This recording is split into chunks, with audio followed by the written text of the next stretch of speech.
Forecast First with KSN Storm Track 3, sponsored by Don Hatton Ford.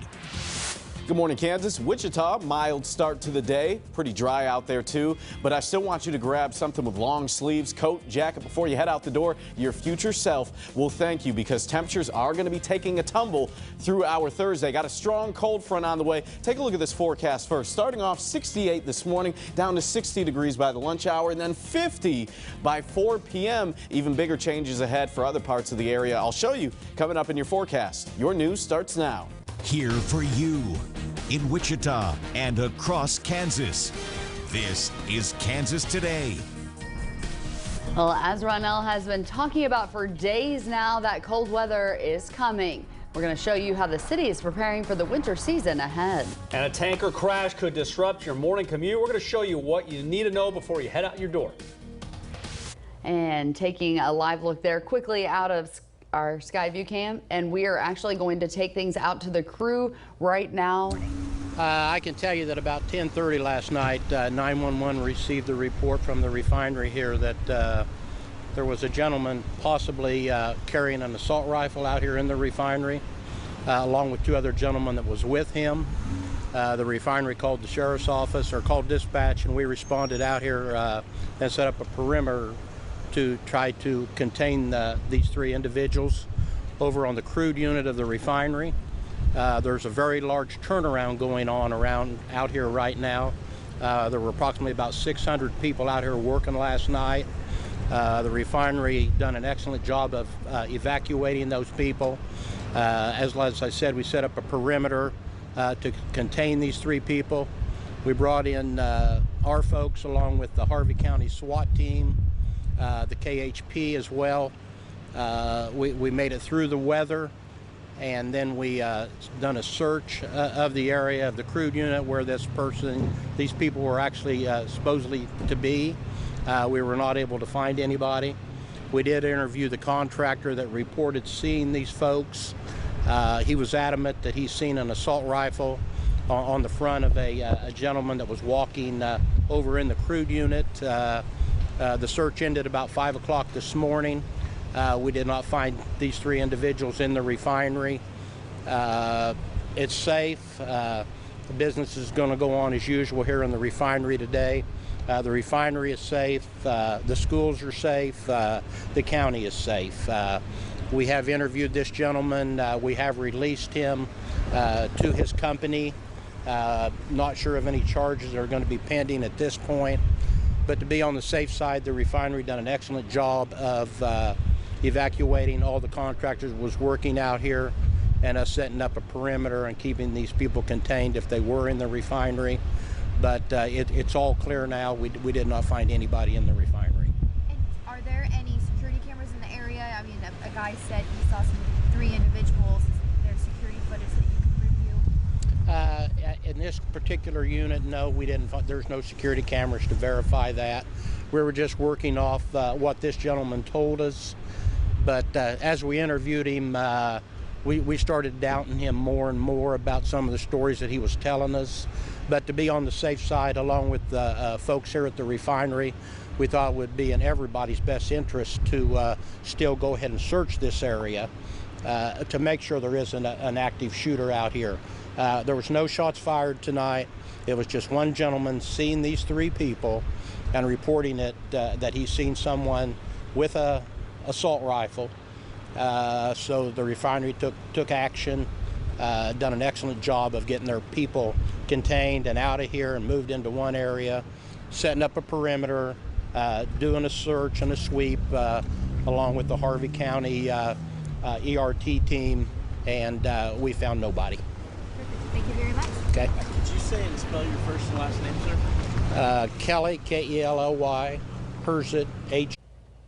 All right, just a recap from the sheriff right there. No active shooter, but we have confirmed that the SWAT team was indeed called out there. There were about 600 people working at the time because it was a contractor who saw somebody carrying some kind of an assault rifle. There were 2 other people with him, but as you heard the sheriff talk about right there, there were no cameras in that area, so he apparently saw them during the it was the crude unit right there. So apparently a shift change. There were about 600 people working at the time.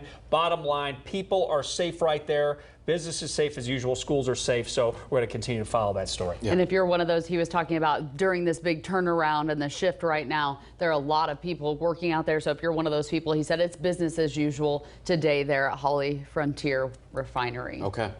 I'm going to take a look at that chilly forecast you've got going on, Ronell. Yeah, making that switch to weather because we do have a lot going on for our forecast. Temperatures changing, dropping as I speak. Western Kansas actually feels more like winter out there in the 30s. Garden City, Colby, you're right at freezing at 32, 36 in McCook. And that colder air is just going to continue to march eastward as we go through the day.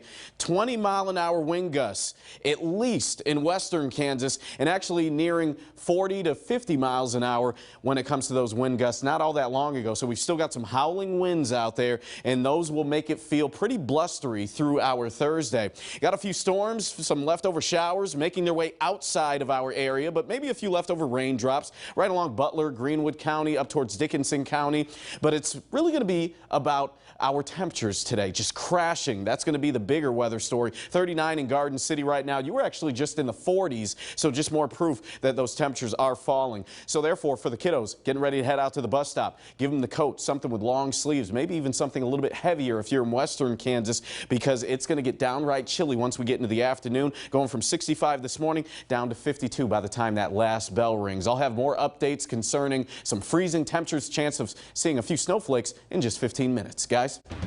All right, Ron, I will see you in just a little bit. 6:07, and your morning commute may be affected because a tanker overturned last night. And KSN's Carly Willis joins us live from the scene of that accident. It's over near the North Junction. And Carly, we talked earlier and you said you thought maybe that semi had been put back up on its wheels.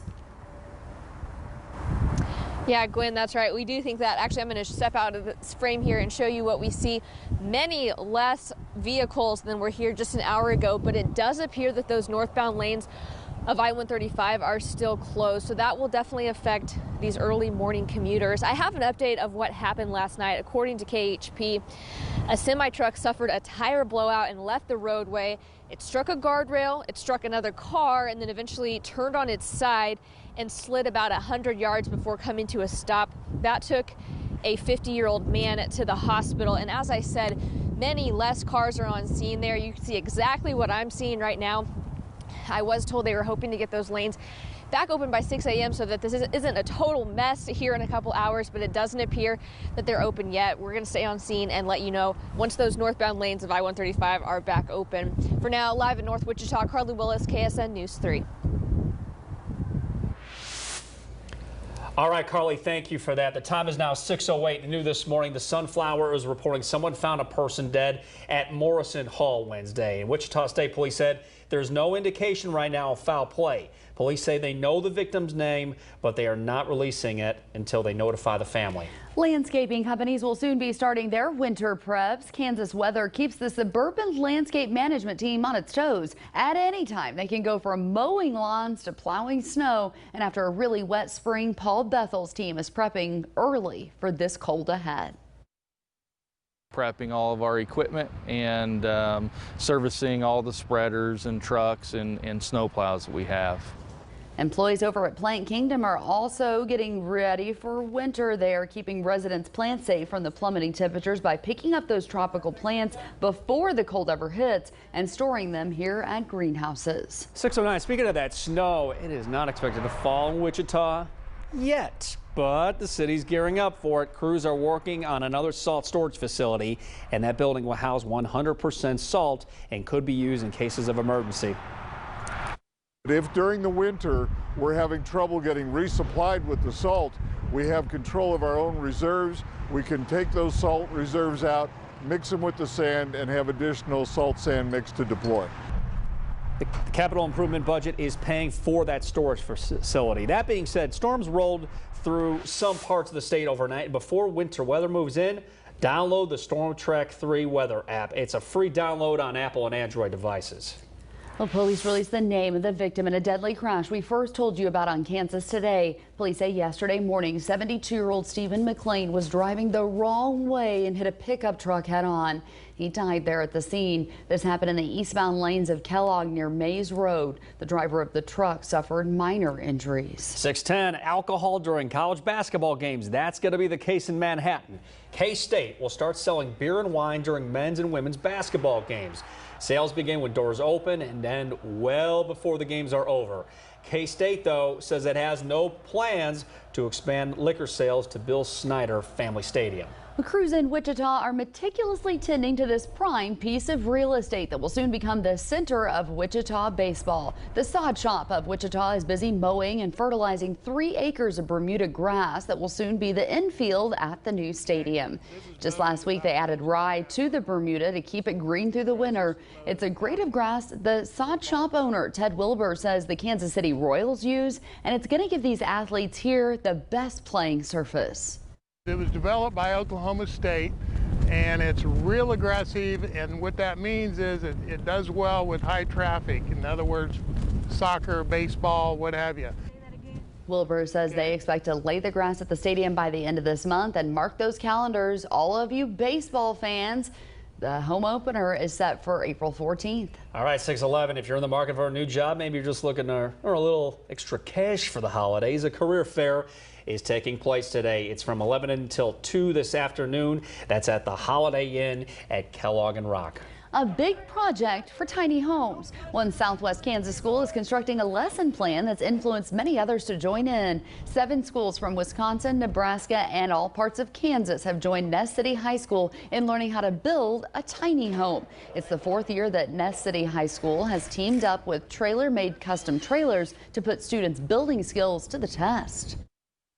This is the second most prolific tiny house building educational program we have in the country. It's exciting right here in Kansas. The schools will be leading their own tiny home projects, hoping to finish by May. And then those tiny homes will head off to Colorado to be used as Airbnbs. As for Ness City, that money's going to stay right here and help the school buy supplies, tools, and even hand out some scholarships.